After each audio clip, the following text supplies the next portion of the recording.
Hi friends, മിന്നുവിലേക്ക് സ്വാഗതം. ഇന്ന് ഞാൻ എൻ്റെ കയ്യിലുള്ള താമരയുടെ വിശേഷങ്ങൾ പറയാം. ഒരുപാടൊന്നുമില്ല, കുറച്ച് താമരകൾ മാത്രമേ ഉള്ളൂ. ഞാൻ താമര നട്ടിട്ട് ഇപ്പോൾ 1 മാസമേ ആകുന്നുള്ളൂ. പലതിലും മുട്ട് വന്ന് തുടങ്ങിയിട്ടുണ്ട്. ഞാൻ നട്ടപ്പോൾ രാസവളങ്ങളൊന്നും ചേർത്തിട്ടില്ല. ചാണകപ്പൊടി, എല്ലുപൊടി, വേപ്പിൻ പിണ്ണാക്ക് എന്നിവ സാധാരണ മണ്ണിനോടൊപ്പം ചേർത്താണ് നട്ടത്. കണ്ടോ, എല്ലാ താമരകളും നല്ലതുപോലെ കിളിച്ചു വന്നിട്ടുണ്ട്. ഒരുപാട് വലിയ ഇലകളൊക്കെയാണ് അതിനകത്ത് വന്നിരിക്കുന്നത്. ഒരാഴ്ച കഴിഞ്ഞപ്പോൾ ഞാൻ റൂട്ട് മിറാക്കിൾ എന്ന് പറയുന്ന ഈ വളം ചേർത്ത് കൊടുത്തു.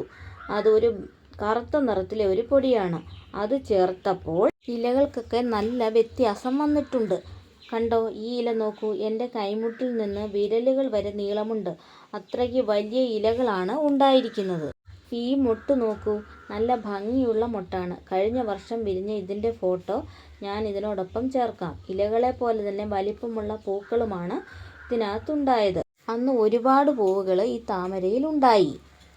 അടുത്ത എൻ്റെ കയ്യിലുള്ള കളക്ഷൻ ഇതാണ്.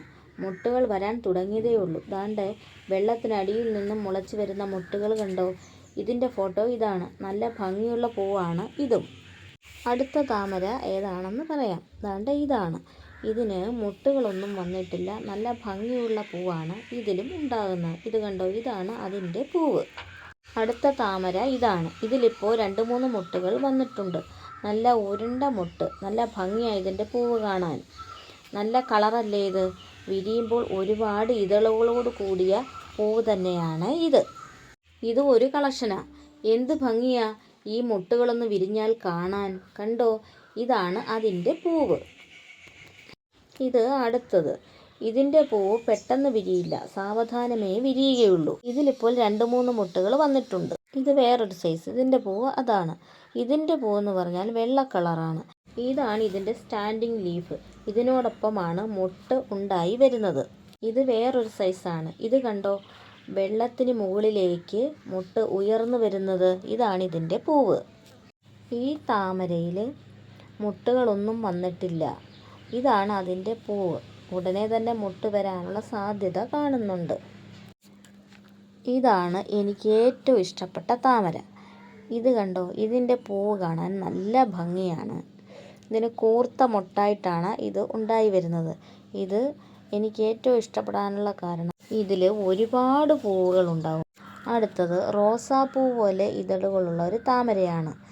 അതിൻ്റെ പൂവ് കണ്ടാൽ റോസാപ്പൂവാണെന്നേ തോന്നും. കണ്ടോ, ഈ മുട്ടുകളൊക്കെ ഞാൻ ഫ്ലവറിങ്ങിൻ്റെ വളം ചെയ്യാതെ വന്ന മുട്ടുകളാണ്.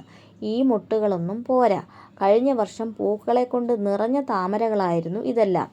അതിനുവേണ്ടി ഞാൻ അന്ന് മാജിക്കൽ ഫെർട്ടിലൈസറാണ് ഉപയോഗിച്ചത്. അത് എന്താണെന്ന് ഞാനിന്ന് കാണിച്ചു തരാം. ഇത് ഫ്ലവർ ബൂസ്റ്റർ. ഇത് 1 സ്പൂണ്. ദാണ്ടെ ഈ സ്പൂണിന് 1 സ്പൂണാണ് ഞാൻ എടുക്കുന്നത്. ഈ പേപ്പറിലോട്ടിടാം. അടുത്തത് മിറാക്കിൾ 20. ഈ വളം അതേപോലെ തന്നെയുള്ള സ്പൂണിലാണ് അളവിൽ എടുക്കുന്നത്. അടുത്തത് NPK 19-19. ഇത് ഡാപ്പാണ്. ഇത് 1 സ്പൂണ്. അടുത്തത് സേവ്ഡ് ഫെർട്ടിലൈസർ. അത് ഗ്രാനുവൽ രൂപത്തിലുള്ളത്. അതും 1 സ്പൂൺ എടുക്കുന്നു. പിന്നെ പൊട്ടാഷ്, അതും 1 സ്പൂൺ എടുത്തിട്ട് ഈ പേപ്പർ മടക്കി എടുത്തിട്ട് നമുക്കിത് താമരയുടെ ഉള്ളിലേക്ക് വെച്ച് കൊടുക്കാം. കണ്ടോ, ഈ താമരയുടെ ഏറ്റവും അടിയിൽ, മണ്ണിനടിയിൽ വരത്തക്ക വിധം താത്ത് വെച്ച് കൊടുക്കണം. കഴിഞ്ഞ വർഷം ഈ ബേസിനകത്ത് ഒരുമിച്ച് വിരിഞ്ഞ താമരപ്പൂക്കളാണ് ഇത്. ഇതോടെ എൻ്റെ ജോലി തീർന്നു. അടുത്ത ജോലി താമരയ്ക്ക്. ഈ വളമൊക്കെ അങ്ങോട്ട് പിടിച്ചെടുത്ത് ഒരുപാട് താമരപ്പൂക്കൾ എനിക്ക് തരട്ടെ. എൻ്റെ ഈ വീഡിയോ കണ്ടുകൊണ്ടിരുന്ന എല്ലാവർക്കും നന്ദിയുണ്ട്.